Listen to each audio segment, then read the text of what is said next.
Hello student, now I am present with science subject of class 9th lesson 3 atoms and molecules. परमाणु एवं अणु. Ancient Indian and Greek philosophers have always wondered about unknown and unseen form of matter. The idea of divisibility of matter was considered long back in India around 500 BC, and Indian philosophers Maharishi Kanad postulated that if we go on dividing matter, padarth, we shall get smaller and smaller particles. Ultimately, a time will come when we shall come across the smallest particles beyond which further divisions will not be possible. तो बच्चों कहता है कि ancient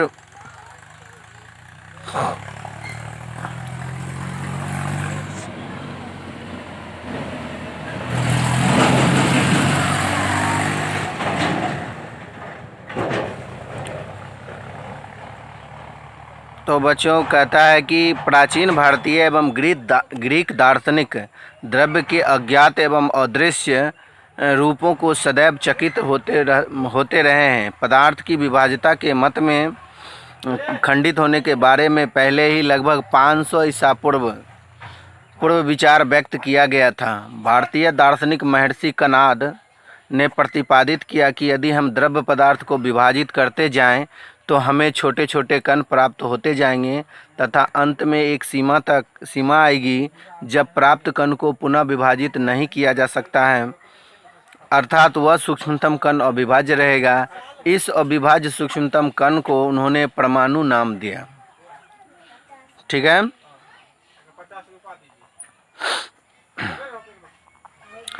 तो एक अन्य भारतीय दार्शनिक फकुदा कात्याम ने इस मत को विस्तृत रूप से समझाया तथा कहा कि ये कण सामान्यतः संयुक्त रूप में पाए जाते हैं जो हमें द्रव्यों के भिन्न भिन्न रूपों को प्रदान करते हैं. लगभग इसी समय ग्रीक दार्शनिक डेमोक्रिटस एवं ल्यूसिपस ने सुझाव दिया कि हम द्रव्य को विभाजित करते जाएं तो एक ऐसी स्थिति आएगी जब प्राप्त कण को पुनः विभाजित नहीं किया जा सकेगा, और उन्होंने इस अविभाज्य कणों को परमाणु कहा था. और ये सभी सुझाव दार्शनिक विचारों पर आधारित थे. इन विचारों की वैधता सिद्ध करने के लिए 18वीं शताब्दी तक कोई प्रयोगात्मक कार्य नहीं हुए थे. 18वीं शताब्दी के अंत तक वैज्ञानिकों ने तत्वों एवं यौगिकों के बीच के भेद को समझ पाया था तथा स्वाभाविक रूप से यह पता करने के लिए इच्छुक हो गया कि तत्व कैसे तथा क्यों संयोग करते हैं. तत्व परस्पर संयोग करते हैं तब क्या होता है. तो वैज्ञानिक एंटोनियो एल लावाजियर ने रासायनिक संयोजन के 2 महत्वपूर्ण नियमों को स्थापित किया जिन्होंने रसायन विज्ञान को महत्वपूर्ण आधार बताया. तो बच्चों आगे है रासायनिक संयोजन के नियम. Means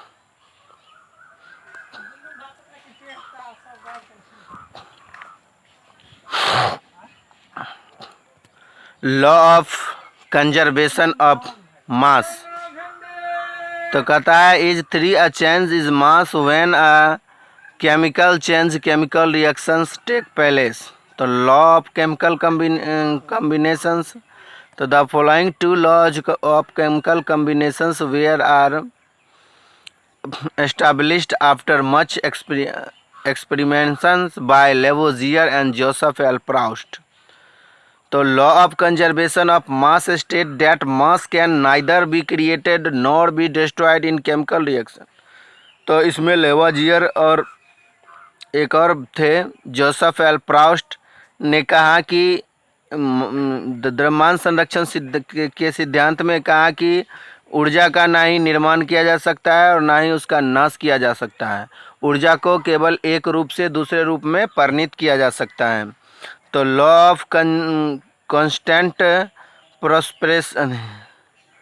proportions Lavoisier, along with other scientists, noted that may compound were composed of two more elements, and such compound had the same element in the same proportions, irrespective of where the compound come from or who prepared it.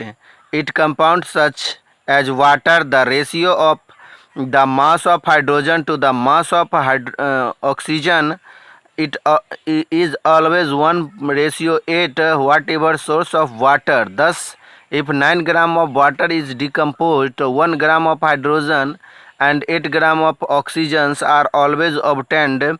Similarly, in ammonia, nitrogens and nitrogen are always present in ratio 14:3 by mass, whatever method or source from which is obtained. तो बच्चों, इस तरह से द्रव्यमान संरक्षण सिद्धांत में हमने पढ़ा कि उस ऊर्जा संरक्षण सिद्धांत में कि ना ही ऊर्जा को उत्पन्न किया जा सकता है, ना ही उसका नाश किया जा सकता है, सिर्फ क्या किया जा सकता है, तो उसको एक रूप से दूसरे रूप में परिणित किया जा सकता है, ऐसा लेवाजियर एंड जोसेफ एल प्राउस्ट ने कहा। तो नेक्स्ट था द्रव्यमान संरक्षण का नियम।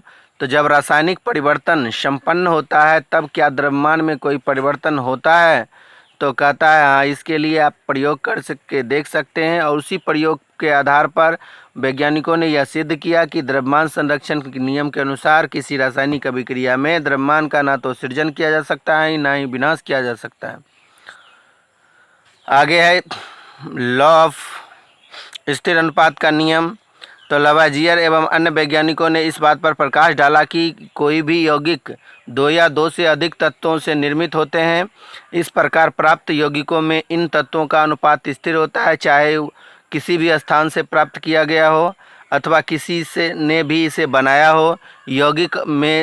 यौगिक जैसे जल को लेते हैं तो जल में हाइड्रोजन और ऑक्सीजन का अनुपात सदैव 1:8 रहता है। इसका मतलब हुआ कि यदि 9 ग्राम पानी है, 9 ग्राम जल को आप गठन करेंगे तो हम 1 ग्राम हाइड्रोजन और 8 ग्राम ऑक्सीजन पाएंगे।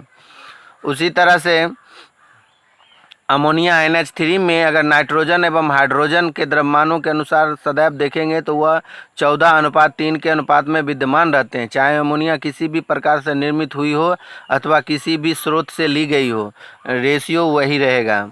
तो इस तरह से उपरोक्त उदाहरण से स्थिर अनुपात के नियम की व्याख्या होती है, जिससे निश्चित अनुपात का नियम भी कहते हैं। प्राउस्ट ने इस नियम को इस प्रकार से व्यक्त किया है कि कि किसी भी यौगिक में तत्व सदैव एक निश्चित द्रव्यमानों के अनुपात में विद्यमान रहते हैं। जॉन डाल्टन जो वैज्ञानिक थे, उनका कुछ वर्णन दिया गया है थोड़ा सा उनके बारे में, तो उनको भी पढ़ लिया जाए कि John Dalton was born in 1766 कि जॉन डाल्टन का जन्म 1766 ईस्वी में इंग्लैंड में हुआ था, और वो भी एक गरीब जुलाहा परिवार में। 12 वर्ष की आयु में उन्होंने एक शिक्षक के रूप में अपनी जीविका शुरू की, और 7 साल के बाद वह एक स्कूल के प्रिंसिपल बन गए। कौन? John Dalton. और सन 1793 ईस्वी में जॉन डाल्टन एक कॉलेज में गणित, भौतिकी एवं रसायन शास्त्र पढ़ाने के लिए मैनचेस्टर चले गए। वहाँ पर भी उन्होंने अपने जीवन का अधिकांश समय शिक्षण एवं शोध कार्य में ही व्यतीत किया। और सन 1808 ईस्वी में उन्होंने परमाणु सिद्धांत को प्रस्तुत किया, जो द्रव्यों के अध्ययन के लिए एक महत्वपूर्ण सिद्धांत साबित हुआ।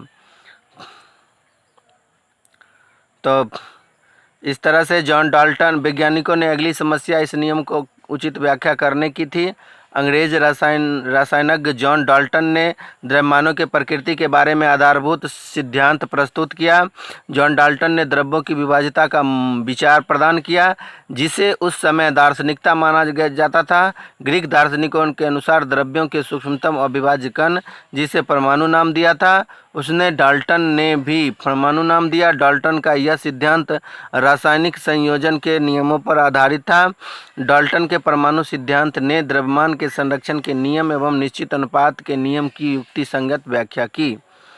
तो डाल्टन के परमाणु सिद्धांत के अनुसार सभी द्रव्य, चाहे तत्व, यौगिक या मिश्रण हो, सूक्ष्म कणों से बने होते हैं जिन्हें परमाणु कहते हैं। डाल्टन के सिद्धांत की विवेचना आप इस प्रकार से कर सकते हैं कि सभी द्रव्य परमाणुओं से निर्मित होते हैं। परमाणु अविभाज्य सूक्ष्मतम कण होते हैं जो रासायनिक अभिक्रिया में ना तो सृजित होते हैं और ना ही उसका विनाश किया जा सकता है। दिए गए तत्व में सभी परमाणुओं का द्रव्यमान एवं रासायनिक गुणधर्म समान होते हैं। भिन्न भिन्न तत्वों के परमाणुओं के द्रव्यमान एवं रासायनिक गुणधर्म भी भिन्न भिन्न होते हैं, यानी अलग अलग होते हैं। और भिन्न भिन्न तत्वों के परमाणु परस्पर छोटी पूर्ण संख्या के अनुपात में संयोग कर यौगिक निर्मित करते हैं। किसी भी यौगिक में परमाणुओं के सापेक्ष संख्या एवं प्रकार निश्चित होते हैं। तो आज के लिए इतना ही स्टूडेंट। नेक्स्ट क्लास से हम लोग परमाणु क्या होता है, व्हाट इज एटम से पढ़ेंगे। तब तक के लिए थैंक यू, धन्यवाद।